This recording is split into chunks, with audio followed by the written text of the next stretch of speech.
Howdy, McMicken Heights Church. Pastor Matt here, coming at you with the weekly update for September 15th.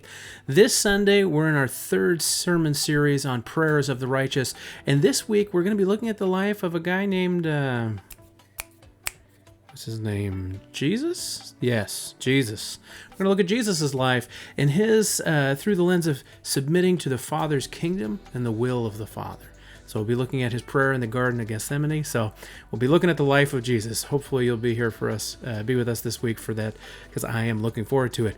Last Sunday, I had the privilege to preach at FCC. It's the Filipino Christian church that utilizes our facilities on Sunday afternoons.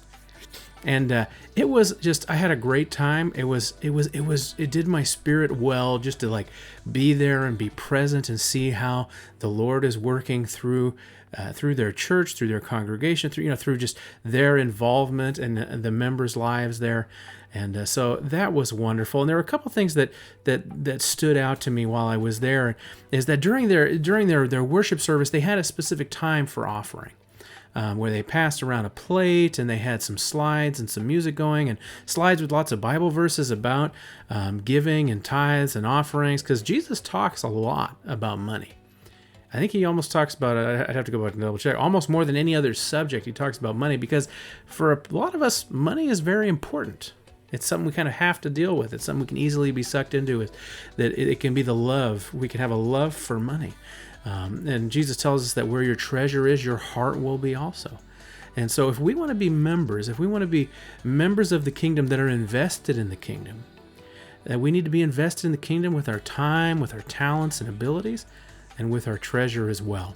So at McMicken, we don't pass an offering plate. We have a box in the back that sits next to the bulletins for people to place their offerings in. And so normally we don't call attention to it because, your giving is between you and the Lord. But at the same time, we'd be remiss if we didn't talk about it from time to time, because, new people might come in and say, hey, no one ever mentioned tithes and offerings. No one ever mentioned this, that it's our opportunity to worship God through our giving. Because it all belongs to Him. It helps remind us that everything belongs to Him and it's His. It's not ours. We're stewards of His resources. And we thank Him for it, and we invest in the kingdom with what He has given us. So we get to partner in that way. So I wanted to just remind you about that. We do have a giving need right now with Harvest Fest. Ever since I've started here at McMicken, which hasn't been very long, every time I've asked McMicken to give, you have responded generously. And right now, Harvest Fest is coming. In Harvest Fest, we anticipate costing about $4,000. And right now we have, there's some avenues in the budget that we can cover that with, like advertising and social outreach, because it is that. But we don't have a line item specifically for Harvest Fest because we weren't planning to do it when we originally did the budget a year ago. So we'll remedy that this next time around. But I'd like to ask the congregation if you'd be inclined, ever since I mentioned it 2 weeks ago, that, if you could give to this and if you'd like to, we've already had $1,000 come in. So I have a link in the weekly update if you wanted to give specifically to Harvest Fest for that. There is a financial need there. I just wanted to make you aware of it. So that's there. We do have a couple prayer requests for this week. Just be praying for Daniel and his wife. They're on a trip from the Philippines, and they're going to be gone for a couple of months. So we're going to miss them. We hope they have safe travels and a wonderful time, and that they come back to us safely. We do have a few other calendar events upcoming this next week.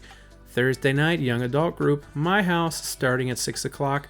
That is Thursday the 22nd. Yeah, 22nd from 6 to 8.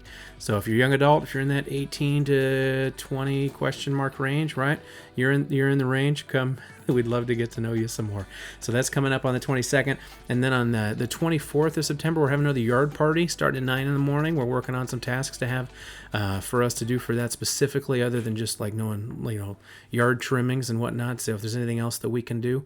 And then on September 27th, we're also going to be having an all-church prayer meeting, which I didn't last week, but this week I'm going to invite FCC as well, because I'm going to be preaching there again this week, because Pastor Joseph is still in the Philippines. And so I'm going to invite them too to come to this prayer meeting. It's on the 27th, starts at 6 o'clock. We're just going to gather, and we're going to spend an hour in prayer. And I hope you can be there for that. I know work schedules come in and make things difficult sometimes, but if you can, we'd love to have you there. And as I mentioned earlier for Harvest Fest and giving, there's a need there. We're having our next planning meeting on the 25th after the service. So if you could stick around and we can have kind of final details coming out with that. Canopies, we've talked about it. If you have a canopy, we need it. Please let us know. Please contact us so we can just really have a final count of how many canopies we do have. And so, yeah, I think that's it I have as far as for announcements this week. I feel like I'm forgetting something, and if I am, I will hopefully announce it on Sunday morning. So hopefully I'll see you there. Hopefully you've had a blessed week, and we look forward to seeing you on Sunday. God bless.